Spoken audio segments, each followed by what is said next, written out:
Greater New Orleans on LAE is presented by the Historic New Orleans Collection, which invites you to come take a closer look at the earliest paper photographs of New Orleans. A new exhibit featuring antebellum images captured by J. Dearborn Edwards. HNOC.org. The National World War II Museum, now featuring Lives Remembered, a touching exhibit chronicling Jewish life in a small Polish town leading up to the Nazi invasion. NationalWW2Museum.org.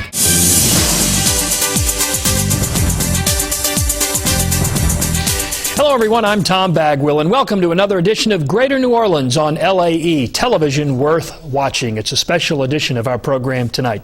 You know, most of us hope to leave a mark on society, to make a difference in the lives and the world around us. Ironically, it is a mark that has allowed tonight's guest to make his own statement. And at 18, he's just getting started. Born with a facial difference, Stephen Dale has taken a major challenge and turned it into an opportunity to strengthen his own self-esteem. And now through his own initiative, the Stephen Dale Project, he's helping teens across the country.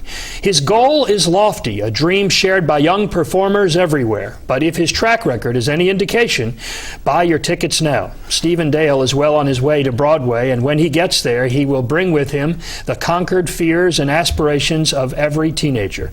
It is my pleasure to welcome Stephen Dale of Covington, Louisiana, on the North Shore, to Greater New Orleans. Great to have you with us on the program. Thank you. I actually got to see you in a production there on the North Shore at Les Miserables, and that's how we didn't officially meet, because I didn't get to see you that night. There were too many other people in line to wish you well and to thank you for the performance, but it was on your website that I heard the story and was very enthralled with it, and very glad that you're here. Stephen, do you remember the point in your life that you first realized you looked different than other children, and what was your reaction to that? You know, I always knew. I always knew, and even when I was too young to know what it was, I knew it was there. But I always appreciated it being there. So it was always there to me in my mind. You know, everything I did every day, it was always there. It was always on me. It was always a part of me and what I did every day. Did you feel it was a normal part of you? I did. For me, maybe it wouldn't have been normal for my friend, but for me it was normal. It belonged. Mm-hmm. What did your parents, Michael and Ann, tell you about your facial difference when you asked them? Because I'm sure at some point you did. And what role have they played in your acceptance and eventually your embracing of that difference? Well, when I was young, you know, I didn't really ask them about it too much. It was always just there, and you know, I just knew it was there. I wasn't worried about what other kids said or how it was different. But you know, every now and then they would come up to me and be like, "Stephen, are you doing all right with this? You know, do you want to go to the doctors to see what they can do for it? Do you want to, you know, do people aggravate you about it?" And I was like, "No, it's not that big a deal." You know, I mean, I talked to occasionally, but it was always all right. It was a bigger deal to them? I think so. Or at least the fear of it being a big deal for you and the way you were treated by others. Right. I think to my parents, they worried more than I was worried. What about today? Is that still the case? Today, I think they've kind of mellowed out because they've seen me grow into my own and chillax in life, and they see I fit in and I do what I like to do. Exactly what is the medical condition, and best you know, what causes it?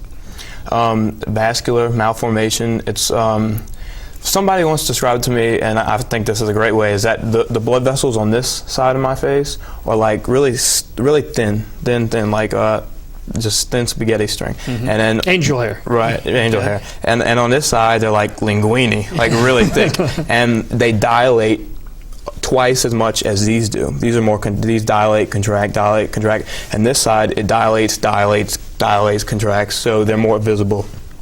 Has it gotten worse from an appearance standpoint or better over the years? I think as I gotten older, I've had laser treatments about every few years, so it's maintained itself a lot. It's gotten lighter as I've gotten older. Okay, and we'll talk a little more about that treatment a little later.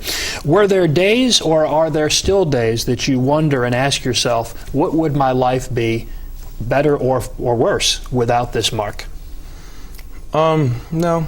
Like when I said, it was always there, so it always fit in. And even today, I don't ever regret like having it, or like, man, I wish I didn't have it. Or I get it would be different in the sense that I wouldn't feel different, and everybody wants to be different. You know, to be part of the crowd would be so, you know, monotone and just blah. So it's like my own personal lucky charm, you know, that I carry around with me. But most teenagers don't want to be different. I mean, in a way, in a rebellious way, they want to be different. But most teenagers want to fit in and to be a part of the crowd. Why do you think that's? Do you think because of the difference that has made you different in that you want to stand? Because not all teenagers want to stand out. Right. I think that's exactly it. That having it has made me want to be different because I like being different, because I had to, because it was on me and there was nothing I could do about it. So I had to embrace it. Otherwise, I'd be miserable my whole life, you know? At what point did you embrace it to the point that you felt like there needed to be this initiative and the Stephen Dale Project, and you have your own website, and I guess you can give us the history, but it started as your way of helping others with facial differences, but it has really broadened out from that. At what point did you feel like you needed to do something beyond just sharing your story person to person? Well, I always loved music, and you know, I played drums and did all this stuff, and I had all this. Everybody said I had musical talent, and I should do something, and this was something that I could connect it to myself. And I never did anything with my music, but sit in my room and enjoy it myself. I didn't share it with anybody. So this was a way for me to do something with my music. You're certainly not the only person who has drawn attention to facial differences, even in this community. Though not as pronounced as yours, Saints quarterback Drew Brees has a mark on the right side of his face.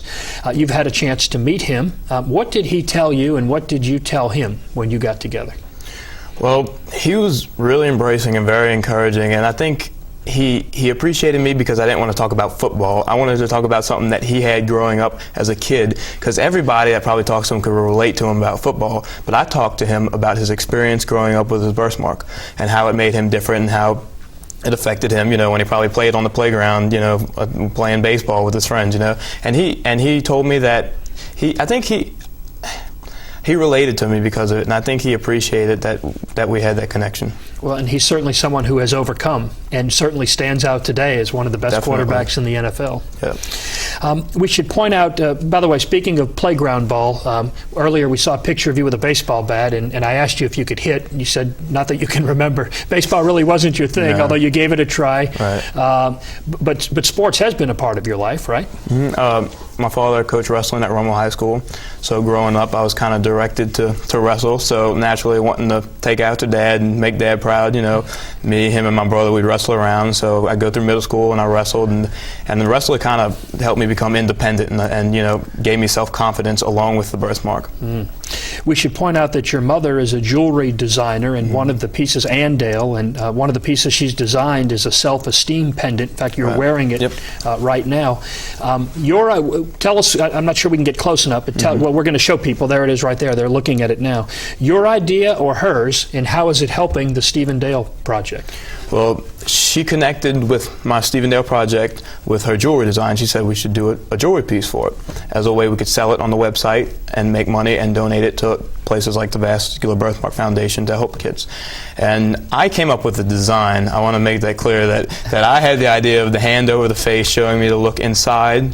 That inside is what counts, so look inside. And the hand covers the face to show you how it doesn't matter what I'm covering up. It's what's inside that counts. All right. This is a program about you and your story, but we should also point out that your mother does this for many charitable causes, not just the one her son is involved in. Right. All right. Well, if you're not inspired yet, get ready, because we're about to take things to a whole nother level. We've heard about Stephen's drumming, and we're going to hear Stephen drum in just a few minutes, a very important part of his life. Our first performance of the night with Stephen Dale is next. You're watching Greater New Orleans on LAE. All right, we're going to shift you over.